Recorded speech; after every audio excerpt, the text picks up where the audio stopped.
അപ്പോൾ നമ്മൾ ഇന്ന് പഠിക്കാൻ പോകുന്നത് ഇൻസ്റ്റിറ്റ്യൂഷണൽ ട്രേഡിംഗ് കോൺസെപ്റ്റ്സിനെ പറ്റിയാണ്. ഇത് കുറച്ച് അഡ്വാൻസ്ഡ് കോൺസെപ്റ്റ് ആണ്. ബട്ട് ഞാനിത് നിങ്ങൾക്ക് സിമ്പിളായിട്ട് എക്സ്പ്ലെയിൻ ചെയ്ത് തരാം. അപ്പോൾ നമുക്ക് ക്ലാസ്സിലേക്ക് പോകാം. അപ്പോൾ നമ്മളിന്ന് നോക്കുന്നത് ഇൻസ്റ്റിറ്റ്യൂഷണൽ ട്രേഡിംഗ് കോൺസെപ്റ്റ്. അപ്പോൾ എന്താണ് ഇൻസ്റ്റിറ്റ്യൂഷണൽ ട്രേഡിംഗ് കോൺസെപ്റ്റ് എന്ന് നോക്കാം. അതായത് മാർക്കറ്റിൽ രണ്ട് തരം ആൾക്കാരാണ് ഉള്ളത് മെയിൻലി. റീറ്റെയിലേഴ്സും ഇൻസ്റ്റിറ്റ്യൂഷൻസും. റീറ്റെയിലേഴ്സ് എന്ന് പറഞ്ഞിട്ടുണ്ടെങ്കിൽ നമ്മളെ പോലുള്ള സാധാരണക്കാരായ ട്രേഡേഴ്സ്, അതായത് കുറച്ച് ലോട്ട്സിലൊക്കെ ട്രേഡ് ചെയ്ത് അതിൽ നിന്നും പ്രോഫിറ്റ് ജനറേറ്റ് ചെയ്യുന്നവരെയാണ് ഈ റീറ്റെയിൽ ട്രേഡേഴ്സ് എന്ന് പറയുന്നത്. എന്താണ് ഇൻസ്റ്റിറ്റ്യൂഷണൽ ട്രേഡേഴ്സ്? നമ്മളെപ്പോലെ നമ്മളെപ്പോലെ ചെറിയ സൈസിൽ മാത്രം ട്രേഡ് എടുക്കുന്നവരല്ല. അതിപ്പോൾ ബാങ്ക്സും ഹെഡ്ജ് ഫണ്ട്സും അസറ്റ് മാനേജ്മെന്റ് കമ്പനീസും പെൻഷൻ ഫണ്ടൊക്കെ ഈ ഫോറക്സ് മാർക്കറ്റിൽ ഉണ്ടാവും. അവരുടെ പാർട്ടിസിപ്പേഷൻ കൊണ്ടാണ് ഒരു സൈഡിലേക്ക് ഒരു മൂവ്മെന്റ് ഒക്കെ നമുക്ക് കാണാൻ പറ്റുന്നത്. അപ്പോൾ ഇവരും ഈ മാർക്കറ്റിലെ പ്ലെയേഴ്സ് ആണ്. നമ്മൾ ഇതിനെ വെയിൽസ് എന്ന് പറയും ഇവരെ. കാരണം ബിഗ് മൂവ്മെന്റ്സ് ഒക്കെ നടത്താനായിട്ട് ഇവർക്ക് കപ്പാസിറ്റി ഉണ്ടാവും. കാരണം അവരുടെ കയ്യിൽ അത്രയും ഫണ്ട്സ് ഉണ്ടാവും, അത്രയും ക്യാഷ് ഫ്ലോ അവർക്ക് മാർക്കറ്റിലേക്ക് കൊണ്ടുവരാൻ പറ്റും. അപ്പോൾ നമ്മൾ മാത്രമല്ല ട്രേഡിങ്, നമ്മൾ റീറ്റെയിൽ ട്രേഡേഴ്സും അവർ ഇൻസ്റ്റിറ്റ്യൂഷണൽ ട്രേഡേഴ്സും. അപ്പോൾ നമ്മൾ ഈ കോൺസെപ്റ്റ് അറിഞ്ഞിരിക്കേണ്ട അത്യാവശ്യം എന്താണെന്ന് വെച്ചിട്ടുണ്ടെങ്കിൽ, ഇവർ ട്രേഡ് ചെയ്യണത് എങ്ങനെയാണെന്ന് നമ്മൾ അറിഞ്ഞിരിക്കണം. അതായത് ഇവർ മാർക്കറ്റിലേക്ക് ഫണ്ട് ഇടുന്നത് എങ്ങനെയാണെന്ന് നമ്മൾ അറിഞ്ഞിരിക്കണം.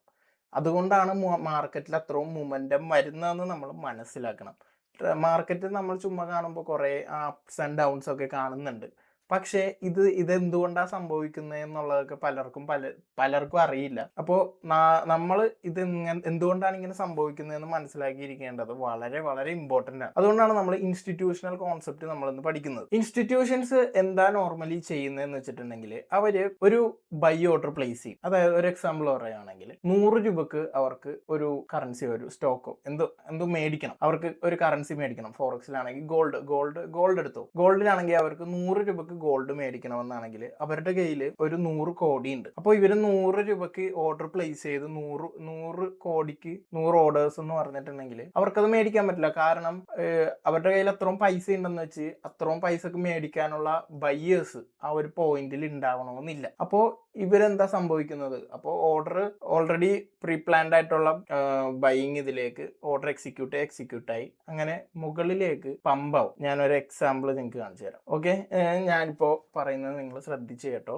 മാർക്കറ്റ് ഒരു 100 രൂപയിലാണ് ട്രേഡ് എടുക്കേണ്ടത്. അപ്പോൾ എൻ്റെ കയ്യിൽ ഒരു 100 കോടി ഉണ്ട്. അപ്പോൾ ഈ ഒരു ഏരിയയിൽ നിന്നാണ് എനിക്ക് ട്രേഡ് എടുക്കേണ്ടത്. അപ്പോൾ ഇവിടെ എനിക്ക് ഫണ്ട് ഇൻവെസ്റ്റ് ചെയ്യാം, 100 കോടി ഇൻവെസ്റ്റ് ചെയ്യാം. പക്ഷേ ഇവിടെ മേടിക്കാനായിട്ട് ബയ്യേഴ്സ് ഇല്ല. ഇവിടെ ഒരു 20 കോടി മേടിക്കാനായിട്ട് ആൾക്കാരുണ്ട്. എന്നാൽ അതിന്റെ പൊക്കത്ത് ഒരു 10 കോടി മേടിക്കാൻ ആൾക്കാരുണ്ട്. അതിന്റെ പൊക്കത്ത് ഒരു 50 കോടി മേടിക്കാൻ ആൾക്കാരുണ്ട്. അതിന്റെ പൊക്കത്ത് ഒരു 20 കോടി മേടിക്കാൻ ആൾക്കാരുണ്ട്. അപ്പോൾ എൻ്റെ ഈ ഓർഡർ പ്ലേസ് ആവണമെങ്കിൽ മാർക്കറ്റിൽ ഇത്രയും മൊമെന്റം ഉണ്ടാവണം. ഈ ഒരു മൊമെന്റം മാർക്കറ്റിൽ ഉണ്ടായാൽ മാത്രമേ എനിക്ക് ഇത്ര ഉണ്ട്. അപ്പോൾ ഞാൻ പ്ലേസ് ചെയ്ത ഓർഡർ 100 രൂപക്കാണെങ്കിലും എനിക്ക് കിട്ടുന്നത് ചിലപ്പോൾ 100 രൂപക്ക് ആയിരിക്കില്ല. അപ്പോൾ ഇത്രയും മൊമെന്റം നമ്മൾ കിട്ടിക്കഴിഞ്ഞിട്ടായിരിക്കും ഒരു ഇൻസ്റ്റിറ്റ്യൂഷണൽ പ്ലെയറിന് ബൈ ചെയ്യാൻ പറ്റുന്നത്. അപ്പോൾ അത് അവരെ സംബന്ധിച്ച് നഷ്ടമാണ്. എത്രത്തോളം പൈസ ഉയരുന്നു അത്രത്തോളം അവർക്ക് നഷ്ടമാണ്. അപ്പോൾ ഇവരെന്താ ചെയ്യുന്നതെന്ന് വെച്ചിട്ടുണ്ടെങ്കിൽ, ഞാൻ ഈ പറഞ്ഞ കാര്യങ്ങൾ, അതായത് ഇൻട്രസ്റ്റ്, ബയേഴ്സ് ഇൻട്രസ്റ്റ് അല്ലെങ്കിൽ സെല്ലേഴ്സ് ഇൻട്രസ്റ്റ്, ഈ ഒരു ഏരിയനെയാണ് ലിക്വിഡിറ്റി എന്ന് പറയുന്നത്. ഇവർക്ക് എത്രത്തോളം ലിക്വിഡിറ്റി ഉണ്ടോ അത്രത്തോളം ഇവർക്ക് അത്രയും നല്ലതാണ്, അവർക്ക് അത്രയും പ്രോഫിറ്റ് ആണ്. അപ്പോൾ ഇവരെന്താ യൂഷ്വലി ചെയ്യാറെന്ന് വെച്ചിട്ടുണ്ടെങ്കിൽ, നമ്മൾ ഇത് മാർക്കറ്റിൽ നിങ്ങൾ ചിലപ്പോൾ ശ്രദ്ധിച്ചിട്ടുണ്ടാവും നടക്കുന്നത് ഇങ്ങനെയായിരിക്കും. മാർക്കറ്റ് നടക്കുന്നതെന്ന് വെച്ചോ, അപ്പോൾ ഇവിടെ ഒരു 100 കോടിക്ക് മേടിക്കാൻ ആൾക്കാരുണ്ട്, മേടിച്ചു വെച്ചിട്ടുണ്ട്.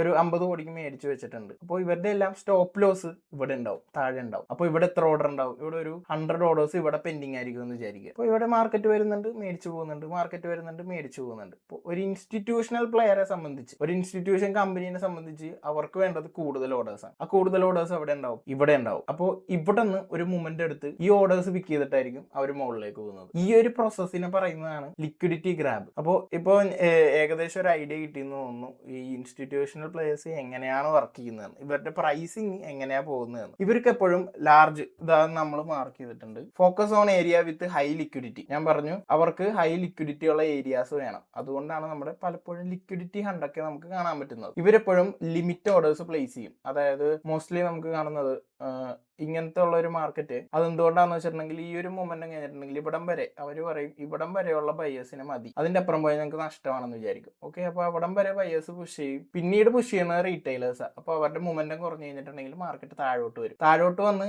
ഇവര് നേരത്തെ പ്ലേസ് ചെയ്ത ലിമിറ്റഡ് ഓർഡേഴ്സ് പിന്നെയും ആക്ടിവേറ്റ് ആവും, പിന്നെയും ബയേഴ്സ് ഹൈ ആവും, പിന്നെയും ആ ഒരു ഏരിയയിലോട്ട് വരും, പിന്നെയും ബാക്കി എന്തെങ്കിലും ഉണ്ടെങ്കിൽ അവിടെ നിന്ന് പിന്നെയും ആക്ടിവേറ്റ് ആവും, പിന്നെയും മാർക്കറ്റിൽ മൂവ്മെന്റ് നടക്കും. അപ്പോൾ ഇങ്ങനെയാണ് ഒരു ഇൻസ്റ്റിറ്റ്യൂഷണൽ മാർക്കറ്റിൽ നടക്കുന്നത്.